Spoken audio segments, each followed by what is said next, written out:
আসসালামু আলাইকুম রহমতুল্লাহি বারাকাতু। প্রিয় শ্রোতা, আশা করি আপনারা সবাই ভালো আছেন। আমিও আল্লাহর অশেষ রহমতে আলহামদুলিল্লাহ ভালো আছি। প্রিয় শ্রোতা, গত ভিডিওতে আমরা জেনেছিলাম নবী করিম সাল্লাল্লাহু আলাইহি ওয়াসাল্লামের জীবনী পর্ব 17। আজ আমরা 18 নম্বর পর্ব থেকে জেনে নিব ইনশাআল্লাহ।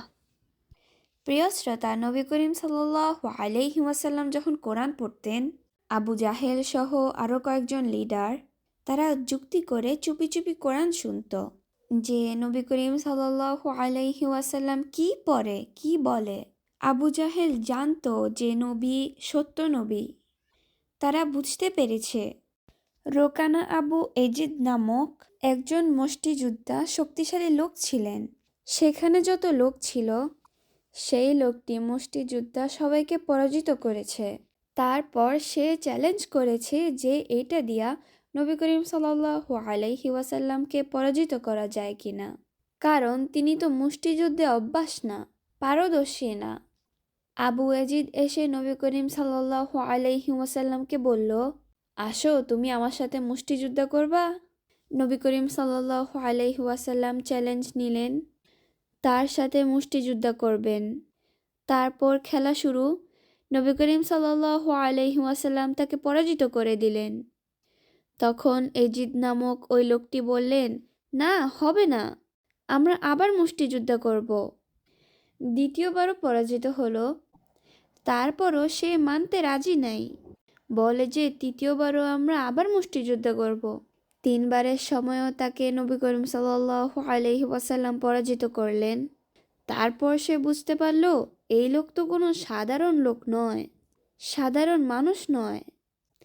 তখন সেই লোকটি বলে, ইয়া মুহাম্মদ, আজ পর্যন্ত যত মানুষ আমার সাথে মুষ্টিযুদ্ধ করেছে কেউ আমার এই পিঠ জমিনে শোয়াইতে পারেন নাই, আমাকে কেউ পরাজিত করতে পারেন নাই। তবে পৃথিবীতে তুমি আমার কাছে সবচেয়ে ঘৃণিত একজন লোক ছিলে। তোমাকে আমি অনেক ঘৃণা করতাম, কিন্তু আমি মনে করেছি আজকে তোমাকে পরাজিত করে লাঞ্ছিত করব। তবে তুমি পরাজিত হবার মানুষ না। আমি সাক্ষ্য দিচ্ছি আল্লাহ তাআলা ছাড়া আর কোনো মাবুদ নাই। তুমি হচ্ছ আল্লাহর রাসূল। তিনি কালেমা পড়ে মুসলিম হয়ে গেলেন। তিনি বুঝতে পেরেছেন মুহাম্মদের পিছনে কোনো একটা মহাশক্তি কাজ করতেছেন। আবু ইয়াজিদ নামক এই লোকটি মুষ্টিযুদ্ধ শুরু হওয়ার আগেই বলেছিলেন, ইয়া মুহাম্মদ, তুমি যদি আমাকে পরাজিত করতে পারো তাহলে আমার এই সাগরের পাল তোমাকে দিয়ে দিব। তখন নবী করিম সাল্লাল্লাহু আলাইহি ওয়াসাল্লাম বলেন, আমার ছাগলের পালের দরকার নাই, তুমি এগুলা নিয়ে যাও। কুরাইশদের লোকেরা চিন্তায় পড়ে গেল মুহাম্মদকে কিভাবে অপমানিত করা যায় এবং ঠেকানো যায়। তখন তারা কয়েকজন বলল, তাকে আমরা মানুষের রূহ সম্বন্ধে জিজ্ঞেস করব। এরপর তারা নবী মুহাম্মদকে বলেন, ইয়া মুহাম্মদ, বলো তো রূহ কি জিনিস? আল্লাহ তাআলা তখন আয়াত নাজিল করেন, হে নবী, আপনি বলে দিন, রূহ হচ্ছে আমার রবের একটি হুকুম। তার হুকুমে আসে মায়ের পেটে, আবার যখন মৃত্যুর সময় হয় তখন আবার চলে যায়। তখন মুহাম্মদ বলেন, এরপর আর কি কিছু শুনতে চাও তোমরা? তোমাদেরকে তো সামান্য জ্ঞান দেওয়া হয়েছে, রূহের জ্ঞান অর্জন করা সেই ক্ষমতা তোমাদের নেই। সূরা আল ইসরা 85 নম্বর আয়াত। এরপর তারা যুক্তি করল যে কোরআন পড়া কিভাবে বন্ধ করা যায়। তারা বলে, যখন মুহাম্মদ নামাজে কোরআন পড়া শুরু করে তখন তোমরা হট্টগোল চেঁচামেচি শুরু করবা, যাতে মানুষ কোরআন শুনতে না পারে। সেই কথা আসছে সূরা ফুরসিলাতে 26 নম্বর আয়াতে। তারা বলে যে খবরদার, তোমরা কেউ কোরআন শুনতে যেও না, আর গন্ডগোল চেঁচামেচি করতে থাকো। আশা করা যায় তোমরা এইভাবেই তাকে পরাজিত করতে পারবা। এইভাবেই তারা কোরআনের বিরোধিতা করেছে, কিন্তু তারা এই কোরআন আবার চুপে চুপে শুনতেও চায়। যে কোরআনের মধ্যে কিসের এত আকর্ষণ? তিনজন লিডার তারা একসাথে চুপে চুপে বের হলো। নবী মুহাম্মদ যখন নামাজ পড়তেছেন তখন জোরে জোরে কোরআন পড়তেন। তারা তিনজন লিডার গোপনে গোপনে গিয়েছেন যেখানে নবী করিম সাল্লাল্লাহু আলাইহি ওয়াসাল্লাম নামাজ পড়েন। তবে তারা আলাদা আলাদা গিয়েছেন, একজনের সাথে আরেকজনের যোগাযোগ নাই। নবী করিম সাল্লাল্লাহু আলাইহি ওয়াসাল্লাম ওনার ঘরে তখন রাতের তাহাজ্জুদ পড়তেছেন। তারা তিনজনেই আলাদা আলাদা ঢুকলো, কেউ যেন কাউকে না দেখে। তারা তিনজনেই মনে করেন আমাকে কেউ দেখে না। তারপর তারা তিনজনে কোরআন শুনলো, শুনতে শুনতে অনেকক্ষণ শুনলো। এরপর যখন ফজরের সময় হলো, তাহাজ্জুদ শেষ হলো, তখন তারা চলে আসলো। চলে আসার সময় রাস্তার মধ্যেই তিনজনের দেখা হয়ে গেল। মুচকি হাসি দিয়ে তিনজনই ধরা পড়ে গেল। তারা লজ্জিত হয়ে গেল।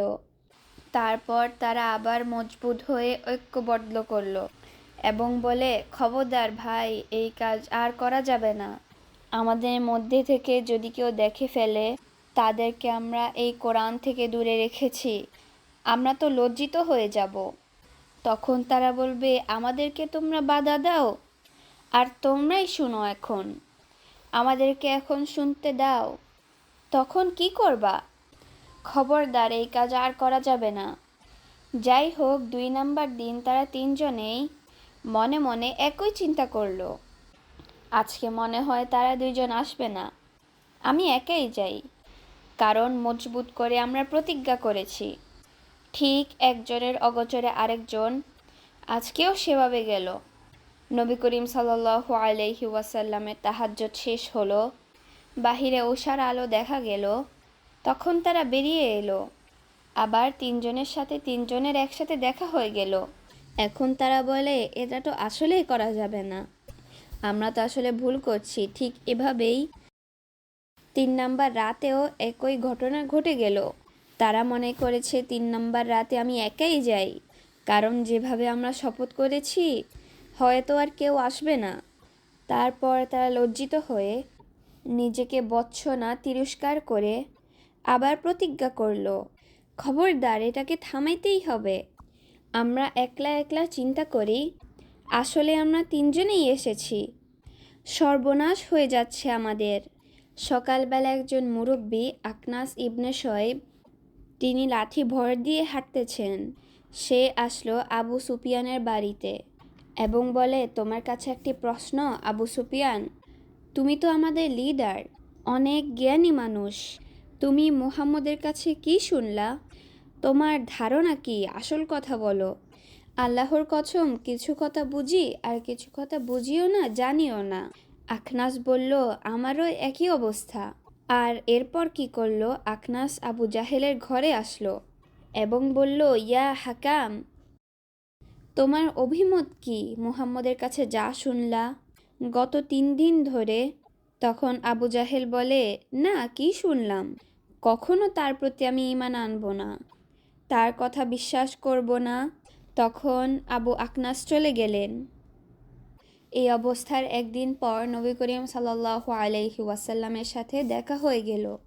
তখন নবী করিম সাল্লাল্লাহু আলাইহি ওয়াসাল্লাম বলেন, আবু জাহাল, আপনাকে তো দাওয়াত দিলাম, আবারও দিই, আপনি আল্লাহ এবং রাসূলের দিকে ফিরে আসুন, আপনি ইসলাম কবুল করুন।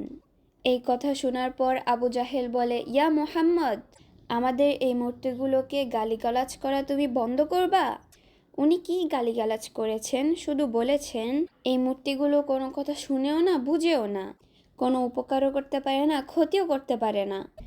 এটা কি খারাপ কথা হলো? এখন কি তোমার রব তোমাকে দায়িত্ব দিয়েছে আমাকে খবর পৌঁছানোর জন্য? তুমি কি চাও? আমি সাক্ষ্য দিলাম তোমার রবের দাওয়াত আমাকে পৌঁছিয়েছ। যাও, তোমার দাওয়াত পেলাম, তোমার রবের দায়িত্ব পালন করেছ, যাও, আমাকে আর বিরক্ত করো না। আল্লাহর কসম, আমি জানি তুমি হক্ক জিনিস নিয়ে এসেছ, তারপর আমি তোমার অনুসরণ করব না। কি চাও তুমি আমার কাছে? নবী করিম সাল্লাল্লাহু আলাইহি ওয়াসাল্লাম আর কথা বাড়ালেন না এই মুরুক্ষ জাহিলদের সাথে। তখন নবী করিম সাল্লাল্লাহু আলাইহি ওয়াসাল্লাম চলে গেলেন। তখন মুগির ইবনে শুবা একজন সাহাবী, তিনি তখন ইসলাম কবুল করেননি। পরবর্তীতে তিনি বলেন, আবু জাহেল আমার কাছে বলেন, শুনছো, আমি ভালো করে জানি সে যা কিছু বলে হক কথা বলে, সত্য কথা বলে, সে হক্ক নবী। এইভাবে অন্যায়, অত্যাচার, নির্যাতন সাহাবীদের উপর চলছে বিভিন্নভাবে। এই পর্যায়ে নবী করিম সাল্লাল্লাহু আলাইহি ওয়াসাল্লামের উপর আল্লাহর পক্ষ থেকে সূরা নাজিল হলো সূরা জুমারের 10 নম্বর আয়াতে। আল্লাহ বলেন, যারা এই দুনিয়াতে কিছু ভালো আমল করেছে তাদের জন্য দুনিয়াতেও কিছু হাসানা ভালো খবর আছে, আর আল্লাহর জমিন প্রশস্ত। আর যারা সবর করে তাদের পুরস্কার হবে আল্লাহর কাছে। সাহাবীদের উপর নির্যাতন দেখে নবী করিম সাল্লাল্লাহু আলাইহি ওয়াসাল্লাম বললেন, তোমরা যদি হাবাসার দিকে হিজরত করার জন্য বলো, সেখানে গিয়ে তোমরা কিছুদিন নিরাপদে থাকতে পারবা। তারা কয়েকজন সিদ্ধান্ত নিলেন, হিজরত করে তারা আবার সিরিয়ায় যাবেন, কারণ এখানে বসে থাকলে তাদের উপর যে ফিতনা অত্যাচার হয়, তারা নির্যাতন সহ্য করতেছেন, কিন্তু তাদের ভয় হলো তাদের উপর আবার নির্যাতন শুরু হবে কিনা। নবী করিম সাল্লাল্লাহু আলাইহি ওয়াসাল্লাম নবুয়তের পর 5ম হিজরিতে একটি গ্রুপ রেডি হলেন হিজরত করার জন্য। রজব মাসে 15 জনের একটি দল তাদের মধ্যে ছিলেন নবী করিম সাল্লাল্লাহু আলাইহি ওয়াসাল্লামের জামাতা আফফান রাদিয়াল্লাহু এবং ওনার বিবি রোকাইয়া রাদিয়াল্লাহু আনহা ছিলেন। 19 সহ মোট 11 জন পুরুষ, 4 জন মহিলা, মোট 15 জনের কাফেলা। ওনাদের নাম হলো আবু হুজাইফা ইবনে উতবা, জুবাইর ইবনে আওবা, মুসাইবির, আব্দুর রহমান, আবু সালামা, ওসমান, আন ইবনে রাদিয়া, আবু সাবরা, সোয়াইব ইবনে বাইদা, আবু হাতেন। মহিলাদের মধ্যে একজন হলো রোকাইয়া, সালালা বিন্তু সোহাইল, উম্মে সালামা তাদি উমাইয়া, লাইলা বিন্তু আবু হাসনা। ওনারা গভীর রাতে লুকিয়ে লুকিয়ে হিজরত করেছেন। ওনারা যাওয়ার পর মক্কার কোরাইশরা জানতে পারলে তারা 15 জনের কাফেলা পালিয়ে যাচ্ছে। আলহামদুলিল্লাহ তারা নিরাপদে আবু সিরিয়া পৌঁছে গেছেন। যাওয়ার পর ওখানকার লোকেরা ওনাকে জাগা দিয়েছেন, কোনো দুর্ব্যবহার করেননি। সেখানে রজব মাস, শাবান মাস, রমজান মাস থাকলেন। নবী করিম সাল্লাল্লাহু আলাইহি ওয়াসাল্লাম বলেন, আমি নামাজ পড়ছিলাম জোরে জোরে, কোরআন পড়ছিলাম, পরে সিজদার আয়াত এসে পড়েছে, তখন আমি সিজদা দিলাম। সাথে সাথে নবী করিম সাল্লাল্লাহু আলাইহি ওয়াসাল্লামের সিজদা দেখে সেখানকার যত মানুষ ছিল সবাই সিজদায় পড়ে গেল। সূরা নাজমের 19 থেকে 20 নম্বর আয়াত। আল্লাহ বলেন, তোমরা কি শুনতে পেরেছো? তোমরা কি দেখেছো? লাতা এবং উজ্জা, মানাত নামক যে 3 নাম্বার মাবুদ আছে, এগুলো তো কিছুই নাই, এগুলো তো মাবুদ হওয়ার যোগ্য নয়। তখন সেখানকার কাফের মুশরিকরা দৌড়ে এসে বলল, তোমরা কি করছো? তোমরা সিজদা করছো কেন? এই খবর তো চতুর্দিকে ছড়িয়ে পড়বে। তারা যুক্তি করে মিথ্যা একটি কথা সাজালো। এরপর কি করলো? মিথ্যা একটি আয়াত বানিয়ে সাথে বসিয়ে দিল। সেটা হলো, এগুলো হচ্ছে অনেক উঁচু মানের মাবুদের গোষ্ঠী, এগুলোর শাফায়াত অবশ্যই আশা করা যায়, এগুলো আল্লাহর কাছে সুপারিশ করবে। এই কথাগুলো মুহাম্মদ নিজেই যোগ করে দিয়েছে। এখন মুহাম্মদের ধর্ম আর আমাদের ধর্মের মধ্যে কোনো পার্থক্য নাই। মুহাম্মদ যার ইবাদত করে আমরাও তার ইবাদত করি, এই জন্য আমরা মুহাম্মদের সাথে সিজদা করেছি। এই মিথ্যা প্রচার সব দিকে ছড়িয়ে দিল। এই খবর আবু সিরিয়া পৌঁছে গেল। তখন তারা বলে, মক্কার লোকের সাথে মুহাম্মদের চুক্তি হয়ে গিয়েছে, তারা সিজদাও করে ফেলেছে। খবর শুনে তারা চলে আসলেন। মক্কা পৌঁছার কয়েক ঘন্টা আগে তারা জানতে পারল আসলে সে দুশমনেরা দুশমনের মধ্যেই পড়ে আছে। একজন সাহাবী আবু সালামা, উনি এসেছে ওনার মামা আবু তালেবের কাছে। আবু তালেব নবী করিম সাল্লাল্লাহু আলাইহি ওয়াসাল্লামের চাচা। আবু সালামাকে এই অবস্থায়ও সেখানকার গনি মাকলুবের কিছু লোক দৌড়ে এসেছে আক্রমণ করে ওনাকে মারার জন্য। আবু তালেব তো আমাদের গনি মাকলুবের লোক, মুহাম্মদকে তুমি প্রোটেকশন দিয়েছ, আমরা কিছু বলিনি, এখন এটা কিন্তু হতে পারবে না। তখন আবু তালেব বলেন, আরে এ তো আমার ভাগিনা, তোমাদের কবিলার লোক হলে কি হবে?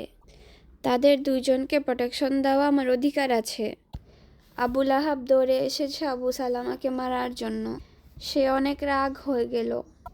তখন সে আহ্বান করলো, এই কুরাইশ বংশের লোকেরা, এই শেখ আবু তালেব বুড়া, এই বুড়াকে তোমরা অনেক সম্মান দিয়েছ। এই বুড়া আমাদেরকে যথেষ্ট ব্যবহার করেছে। যাকে তাকে প্রোটেকশন দিবে। আমাদের সমাজে এই ধরনের অনাচার আর চলবে না। কিছুতেই আমরা মানব না। আবু তালেব দেখলেন তারা সবাই যুক্তি করে ওনার ভাগিনাকে মারার জন্য আসতেছেন। আবু তালেব অনেক বুঝানোর চেষ্টা করলেন। তখন আবু তালেব সুন্দর একটি কবিতা পড়লেন, কিন্তু আবু লাহাবের অন্তরে এই কবিতা ঢুকলো না। পরবর্তী পর্যায়ে তারা আবু তালেবের কাছে বলল, আমরা আপনার অনেক বয়ান শুনেছি। আপনি আমাদের মুরব্বী। আমাদের এই সমাজে সবাই আপনাকে সম্মান করে। আপনার ভাতিজা মোহাম্মদ যেখানে সেখানে গালমন্দ করে আমাদেরকে। আপনাকে বলেছি আপনার ভাতিজাকে থামান, কিন্তু আপনি থামালেন না। আমরা আর এভাবে সহ্য করব না। আমাদের বাবা দাদা সব কাফের হয়ে মারা গেছে। আমাদের মূর্তিগুলোকে গালিগালাজ করে। আমরা আর সহ্য করব না। এখন আপনি সিদ্ধান্ত নেন। হয় আপনি ওনাকে থামান, না হলে আমরা অ্যাটাক করব। আমরা একটা ফাইনাল সিদ্ধান্ত নিয়ে আপনার কাছে এসেছি। এই কথা শোনার পর আবু তালেব বলেন, আমাকে তোমরা একটা সুযোগ দাও। এখন তিনি মোহাম্মদের কাছে গিয়ে বলেন, তুমি নাকি মজলিসে গিয়ে মাবুদকে মূর্তিগুলোকে গালিগালাজ করো। এখন তুমি আর এভাবে কতদিন চালাবা? আর আমি বা তোমাকে কতদিন প্রোটেকশন দিব? আমরা সবাই মিলেমিশে থাকতে চাই। বাবা, আমার মনে হয় তুমি এই কাজটা না করাই ভালো। আমি তো আর পারছি না বাবা। তারা আমাকে এখনও সম্মান করে। এখন আমার মনে হয় আমি আর তাদেরকে থামাতে পারবো না। এরপর তারা আমাকে সরাসরি একটা করে ফেলবে। আমাকে এর চেয়ে বেশি আর বোঝা দিও না মোহাম্মদ। চাচার কথা কি উনি ফেলতে পারেন? নবী করিম সাল্লাল্লাহু আলাইহি ওয়াসাল্লাম নিজের চেহারাকে আসমানের দিকে উঠালেন এবং বললেন, আপনারা কেউ কি পারবেন? সূর্যের একটু রোশনি, কিছু একটু টুকরা আপনারা হাত দিয়ে নিয়ে আসতে পারবেন কেউ? তারা বলেন, তা কি করে পারবো? তাহলে এটা যদি অসম্ভব হয়, দিনের কাজ ছেড়ে দেওয়া আমার পক্ষে অসম্ভব। তখন আবু তালেব বলেন, আমার ভাতিজা কখনো মিথ্যা বলে না। এরপর আবু তালেব একটা কবিতা পাঠ করলেন।